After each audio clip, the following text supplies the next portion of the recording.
नमस्कार। तो उत्तर प्रदेश को लेकर के चुनाव अब आज उसका आखिरी दूसरे चरण का आखिरी दिन है प्रचार का और चुनाव को लेकर सरगर्मियां तेज होती जा रही हैं। जैसे उत्तर प्रदेश को लेकर के खबर यह है कि 2 चरण का जब मतदान पड़ जाएगा, तब कैसरगंज में बीजेपी अपना कैंडिडेट डिक्लेयर करेगी। बीजेपी 400 पार का नारा देकर ऐसे डरी हुई है कि एक उम्मीदवार कि ब्रजभूषण शरण सिंह को टिकट दे या उनका टिकट काटे आज तक लटका हुआ है। तो यूपी की राजनीति बड़ी दिलचस्प है। पहले चरण की वोटिंग और वोटिंग परसेंटेज कम होना यह दर्शाता है कि जो पूरा का पूरा मामला है वह पहले चरण की वोटिंग परसेंटेज का कम होना यह दर्शाता है कि पूरा मामला ऐसा उलझा हुआ है कि बीजेपी के नेता परेशान हैं कि ये किस दिशा में जा रहा है। प्रधानमंत्री नरेंद्र मोदी अब हिंदू मुसलमान करने लगे, गलत भाषण को कोट करने लगे, बहुत खराब ढंग से घुसपैठिया, मंगलसूत्र तक चले गए। लेकिन अब दूसरे चरण में उनकी मुश्किलें उत्तर प्रदेश में और बढ़ती जा रही हैं। आज एक ऐसी खबर और आ रही है जो उनकी मुश्किल को और बढ़ाएगी। अब तक ये तय नहीं हो पा रहा था कि अमेठी, रायबरेली और कन्नौज से कौन चुनाव लड़ेगा। उत्तर प्रदेश एक ऐसा राज्य जो 80 लोकसभा सीटें निर्धारित करता है। उत्तर प्रदेश एक ऐसा राज्य जहां की 80 लोकसभा सीटों में से अधिकांश आज की तारीख में बीजेपी के पास है।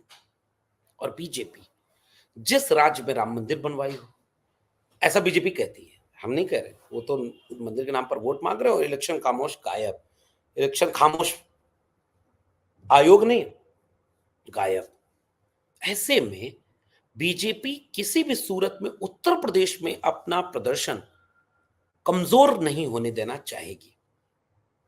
इसीलिए उसने परिवारवादी परिवारवादी कहने के भाषणों के बीच चौधरी चरण सिंह के पोते और चौधरी अजीत सिंह के बेटे चौधरी जयंत सिंह को अपने गठबंधन में मिला लिया। ओम प्रकाश राजभर के पुत्र अरविंद राजभर को टिकट दे दिया। संजय निषाद के पुत्र प्रवीण निषाद को टिकट दिया हुआ है। बहुत पूरा परिवारवाद और भ्रष्टाचार सब चल रहा है बीजेपी का।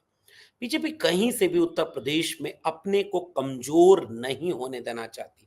इसलिए बीजेपी इस पूरे प्रकरण में बहुत फूंक फूंक करके कदम रख रही है। इसलिए विपक्षी दलों के गठबंधन के लिए भी यह बहुत जरूरी हो गया था कि आप खुल करके इस चुनाव में अपनी भागीदारी सुनिश्चित करें। इसलिए समाजवादी पार्टी के राष्ट्रीय अध्यक्ष अखिलेश यादव जी मन बना रहे हैं कि कन्नौज से वही चुनाव लड़े। हालांकि अभी जो टिकट दिया गया है वो उनके भतीजे तेज प्रताप यादव को टिकट दे दिया गया, जिसके लिए कहा जा रहा है कि लालू जी से लेकर के परिवार के बीच में कई तरह के दबाव थे। लेकिन वहां के लोग, वहां की जनता और समाजवादी पार्टी के नेता ये चाहते हैं कि अगर लड़ना है तो खुद अखिलेश यादव जी चुनाव लड़ें। और भीतर भीतर से बहुत तरह की खबरें अब तैर रही हैं कि खुद अखिलेश यादव इस चुनाव में सामने से लड़ते हुए नजर आएंगे, क्योंकि वो हर चुनाव में बोल रहे हैं कि संविधान खतरे में और ये चुनाव है आखिरी मोड़ है जब हम संविधान को बचा सकते हैं। ठीक वैसे ही कांग्रेस पार्टी जो अपने हिस्से की सबसे बड़ी लड़ाई लड़ रही है, जिस कांग्रेस पार्टी के ऊपर लगातार ये तोहमत प्रधानमंत्री नरेंद्र मोदी दिए जा रहे हैं, लूट लेंगे, बांट देंगे, तोड़ देंगे, तुम्हारा पैसा छीन लेंगे, तुम्हारा मंगलसूत्र छीन लेंगे, यहां तक चले गए प्रधानमंत्री। प्रियंका गांधी ने बड़ा गजब का उसका जवाब दिया कि मेरी मां का मंगलसूत्र इस देश को रख दिया, दे दिया। 55 साल सरकार रही हमारी, छीना क्या आपका सोना? अब लेकिन प्रधानमंत्री जी प्रधानमंत्री हैं, न भूतो न भविष्यते। ऐसा कोई प्रधानमंत्री दुनिया में न हुआ है न होगा। इसलिए प्रधानमंत्री जी जब कोई बात बोलते हैं तो कोई लाग लपेट छोड़ते नहीं है। अगर निर्लज्जता दिखानी है तो खुली निर्लज्जता दिखाएंगे कि माताओं बहनों तुम्हारा मंगलसूत्र छीन लेंगे। बताइए, ये भाषा है प्रधानमंत्री। घुसपैठियों को बांट देंगे संपत्ति। मोहम्मद शमी घुसपैठिया है, मुसलमान घुसपैठिया इस देश का। मुख्तार अब्बास नकवी, शाहनवाज हुसैन घुसपैठिए हैं इस देश के, सब ज्यादा बच्चा पैदा करते हैं। ये स्तर दिखा रहा है कि कांग्रेस पार्टी या विपक्षी दल गठबंधन, समाजवादी पार्टी, जैसे जाति जनगणना की बात करते हैं, आज ही राहुल गांधी ने खुल करके बोला कि एक सरे है और हम कराएंगे, पहला काम कराएंगे। समाजवादी पार्टी ने अपने घोषणा पत्र हमारा अधिकार में साफ लिखा, हम आएंगे तो 2025 तक जाति जनगणना करा देंगे, आते ही, और जितना जिसका हक हिस्सा है उसको उतना हक हिस्सा हम दे देंगे। तेजस्वी यादव अपने घोषणा पत्र में कहते हैं जाति जनगणना कराएंगे, डीएम की जाति जनगणना कराएंगे। सारे लोग एकदम एससी एसटी ओबीसी को उसका हक दिलाने की बात कर रहे हैं, अग्निवीर खत्म करने की बात कर रहे हैं, और मोदी जी अग्निवीर पर कुछ नहीं बोल रहे। इलेक्टोरल बॉन्ड की चोरी जैसा इतना बड़ा स्कैम पकड़ा गया है, मोदी जी उस पर कुछ नहीं बोल रहे, और बिलो द बेल्ट जाकर के अपमानित करने वाली भाषा में विपक्षी दलों के गठबंधन के ऊपर हमला कर रहे हैं। ये उनका अवसाद और उनकी उत्साहीनता, उनका मानसिक संतुलन जो चुनाव को नकारात्मक देखते जा रहा है, वो बिगड़ता दिख रहा है। ऐसे में यह खबर उनके हाजमा को और बिगाड़ने वाली है कि अखिलेश यादव, राहुल गांधी, प्रियंका गांधी, तीनों बड़े नेता विपक्षी गठबंधन, इंडिया गठबंधन के इस बार उत्तर प्रदेश में चुनाव लड़ने जा रहे हैं। सर्वे कराया है कांग्रेस पार्टी ने, अमेठी से राहुल गांधी और रायबरेली से प्रियंका गांधी का चुनाव लड़ने का लगभग लगभग फैसला उनके इंटरनल सर्वे के बाद तय कर दिया गया है। और खबर यह आ रही है कि 26 अप्रैल के बाद इस बात की घोषणा हो जाएगी। 25-26 के आसपास जाकर के इस बात की भी घोषणा हो जाएगी कि अखिलेश यादव खुद कन्नौज से चुनाव लड़ेंगे। राहुल गांधी अभी वायनाड से चुनाव लड़ रहे हैं, वो वायनाड में उनका शायद दूसरे चरण में वोटिंग हो जाएगी। यह इस बात की ओर इशारा करता है। आखिर में इसका थोड़ा विश्लेषण करते हैं कि क्या इसका असर होगा अगर राहुल गांधी, अखिलेश यादव, प्रियंका गांधी तीनों अगर उत्तर प्रदेश में चुनाव लड़ते हैं तो इसका क्या असर होगा। इसका पहला असर यह होगा कि इन तीनों के चुनाव लड़ने पर जो सबसे महत्वपूर्ण काम होगा, पूरे उत्तर प्रदेश का चुनाव प्रभावित होगा। अगर तीनों बड़े नेता उत्तर प्रदेश में चुनाव लड़ेंगे तो पूरे कार्यकर्ताओं का मनोबल कई गुना ऊंचा होगा। वो अपने कैडर को आत्मविश्वास दे देंगे, वो अपने कैडर को इस तरह से एक सहारा, एक आत्मविश्वास से भरने का काम करेंगे जो इस चुनाव में परिणाम को ठीक ठाक प्रभावित करने की क्षमता रखेगा।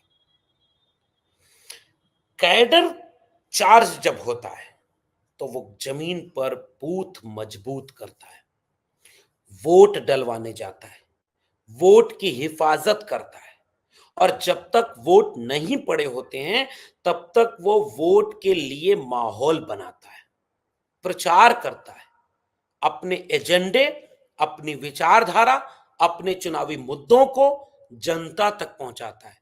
अपने नेता को जब लड़ता हुआ उनका कैडर देखता है, अपने आप चार्ज हो जाता है। यूं ही नहीं, प्रधानमंत्री नरेंद्र मोदी बनारस से चुनाव लड़ते हैं, गुजरात के रहने वाले प्रधानमंत्री नरेंद्र मोदी उत्तर प्रदेश के बनारस से, पूर्वांचल से चुनाव लड़ते हैं, जिससे वो यूपी और बिहार दोनों को साध करके 120 सीटों में से, कल्पना करिए, 100 से ऊपर सीटें ले जाते हैं केवल 2 राज्यों से। तो बिहार में आज की तारीख में फिर से उन्होंने भ्रष्टाचारी, ये वो, मिट्टी में मिल जाएंगे फिर भी नहीं जाएंगे, खिड़की दरवाजे बंद कर दिया था जिस नीतीश कुमार के, उसे अपने नीतीश कुमार जी को अपने साथ ले लिया, चिराग पासवान जी को अपने साथ ले लिया। परिवारवाद नहीं है, फिर भी है। उपेंद्र कुशवाहा को साथ ले लिया, जीतन राम मांझी को साथ ले लिया, सब परिवारवाद, सब एकदम कोई दिक्कत नहीं।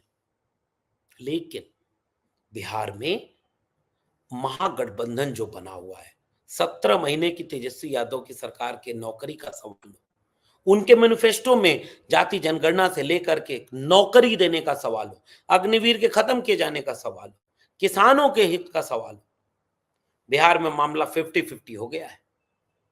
उत्तर प्रदेश में आज की तारीख में 25 सीटें ऐसी बताई जा रही हैं जिस पर इंडिया गठबंधन बहुत कड़ी टक्कर बीजेपी को दिए हुए है। 25 सीटें बहुत बढ़ा चढ़ा के और बहुत हवा में बोलने की बजाय ग्राउंड की रिपोर्ट, हजारों लोगों से जितना हमने बात की, हजारों लोगों के संपर्क में यूपी बिहार से, तो इस यूपी और बिहार दोनों को मिला के 50 सीटें ऐसी बनती हैं जिस पे बीजेपी आज की तारीख में मुश्किल में है, फंसा हुआ चुनाव। अब एकदम कांटे की टक्कर हो गई है। चाहे उत्तर प्रदेश में समाजवादी पार्टी के नेता राष्ट्रीय अध्यक्ष अखिलेश यादव जी ने जो टिकट वितरण किया है, अति पिछड़े समुदाय को बड़ी तादाद में टिकट दिया है। लगभग 9 से 10 टिकट कुर्मी समुदाय को, लगभग 6-7 टिकट जो कुशवाहा समुदाय है, मौर्य समुदाय, शाक्य समुदाय को, 3 टिकट निषाद समुदाय को, 3 टिकट पासी समुदाय को, शेड्यूल कास्ट कम्युनिटी को कम से कम आधा दर्जन टिकट, 2 जगह पर जनरल सीटों पर शेड्यूल कास्ट कम्युनिटी अयोध्या और मेरठ, समीकरण बदल गया। 25 से ज्यादा सीटें ऐसी हैं उत्तर प्रदेश में जिसमें टक्कर है, कांटे की टक्कर है और बीजेपी बहुत मुश्किल में फंसती दिख रही है। उनके अपने नेताओं के खिलाफ एंटी इनकम्बेंसी है, उनके अपने लोगों के खिलाफ एक परेशानी है, तनाव है। और ठीक ऐसे ही बिहार में तेजस्वी यादव ने किया है और कांग्रेस का गठबंधन दोनों जगह पर, उत्तर प्रदेश में समाजवादी पार्टी, बिहार में तेजस्वी यादव, कांग्रेस का गठबंधन दोनों जगह साथ में खड़ा है। और दोनों जगह की ग्राउंड रिपोर्ट ये बताती है कि 120 सीटों में से 50 सीटें सीधे बीजेपी की वो हैं जिन पर आज की तारीख में टक्कर है, कांटे की टक्कर है। और जैसे ही ये तीनों नेता चुनाव लड़ने खड़े हो रहे हैं, राहुल गांधी अमेठी से, प्रियंका गांधी रायबरेली से, अखिलेश यादव कन्नौज से, पूरे उत्तर प्रदेश की चुनावी फिजा में इसका एक क्रांतिकारी बदलाव देखने को मिलेगा। पहला तो यह कि ये तीनों सीटें फिक्स हो गई, जीत गए। ऐसे नहीं कि मतलब सूरत की तरह जीत जाएंगे। गुजरात में सूरत याद है, कांग्रेसी का पर्चा खारिज करा दो, साठ गांठ कर लो, बसपाई का पर्चा वापस करा दो, निर्दलियों को ऐसे ही डरा धमका के खत्म कर दो, निर्विरोध चुनाव जीत जाओ। It's happen only in India. Surat की तरह नहीं, कांटे की टक्कर है। तो राहुल गांधी, प्रियंका गांधी और अखिलेश यादव जब चुनाव में सीधे खड़े होंगे तो उनका प्रभाव है, उनका कैडर है, उनकी जनता है, उनके लोग हैं जो भारी बहुमत से उन्हें जिताने की संभावना रखते हैं। अब आप कहेंगे कि अरे साहब, अमेठी तो राहुल गांधी हार गए थे। लेकिन आज की तारीख में अगर आप अमेठी का ग्राउंड सर्वे कर लें, राहुल गांधी की अपनी बेबाकी, अपनी स्पष्टता, जाति जनगणना, महिला, किसान, नौजवान, नौकरी, भ्रष्टाचार, पेपर लीक और भारत जोड़ो न्याय यात्रा, फिजा बदल गई है साहब। अमेठी में भी राहुल गांधी को हराना अब उतना आसान न रह जाएगा। प्रियंका गांधी ने अपनी जो छवि बनाई है, रायबरेली में सोनिया जी की सीट है, वो कोई मुश्किल नहीं आने वाली। और अखिलेश यादव जी ने जितना बड़ा दिल दिखाते हुए जिस पीडीए की बात, वो आजकल संविधान की बात वो आजकल अपने भाषणों में कर रहे हैं, तो वो पीडीए, वो संविधान, बाबा साहब डॉक्टर भीमराव अंबेडकर और डॉक्टर राम मनोहर लोहिया का अंबेडकरवाद और समाजवाद का रिश्ता, वो उनके टिकट वितरण में साफ तौर पर दिख रहा है। आप इस पर उंगली रत्ती भर भी नहीं उठा सकते। तो जब टिकट दे दिया उन समुदायों को, तो उसका सिंपैथी मिलेगी कि नहीं, वोट मिलेगा कि नहीं? ये सारा वोट बीजेपी ले जाएगी। और सीधे सीधे इस बात की अपील करना कि संविधान बचाने का चुनाव है, कोई लाग लपेट नहीं। बीजेपी आएगी तो झूठ और लूट से आपका जीवन तबाह कर देगी। बीजेपी आएगी तो नौजवानों को अग्निवीर देगी। बीजेपी आएगी तो पेपर लीक कराएगी। बीजेपी आएगी तो किसानों का कर्जा बढ़ाएगी। बीजेपी आएगी तो नौजवानों की बेरोजगारी बढ़ाएगी। बीजेपी आएगी तो जाति जनगणना नहीं कराएगी। बीजेपी आएगी तो आरक्षण खत्म कर देगी। बीजेपी आएगी तो लोकतंत्र खत्म कर देगी। बीजेपी आएगी तो लोकतांत्रिक संस्थाओं को खत्म कर देगी। बीजेपी आएगी तो संविधान बदल देगी। खत्म कहानी है उत्तर प्रदेश और बिहार में। इसलिए आज जो मेरी सबसे महत्वपूर्ण बात है इस पूरे प्रकरण में, वो बात यह है कि अमेठी, रायबरेली, कन्नौज, इन 3 जगहों से 3 कद्दावर नेताओं का, राहुल गांधी, प्रियंका गांधी, अखिलेश यादव, ये जब सीधे चुनाव में उतरेंगे तो इसका पूरा असर केवल यूपी नहीं बिहार तक में होगा। और बीजेपी अपने गढ़ में, अपने घर में बहुत गहरे संकट में फंसी जा रही है और बाकी का काम जनता कर रही है।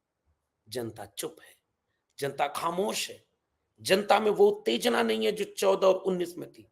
बीजेपी के कैडर में वो उत्तेजना नहीं है जो 14 और 19 में थी, और परिस्थितियां भी वो नहीं है जो 14 और 19 में थी। इसलिए ये सारे समीकरण अगर मिला दें तो आज की तारीख में यूपी और बिहार से 50 सीटें बीजेपी की घटती हुई दिख रही हैं। हालांकि जब तक अंतिम परिणाम ना आ जाए इस तरह का विश्लेषण पुख्ता नहीं माना जाएगा, लेकिन दशा और दिशा उसी तरफ इशारा कर रही है कि मामला अब आरएसएस और बीजेपी के हाथ से निकलता जा रहा है, जिसका संकेत, जिसका उदाहरण, जिसका सिंपल एक प्रतिक्रिया आप देखेंगे प्रधानमंत्री नरेंद्र मोदी के भाषण का स्तर।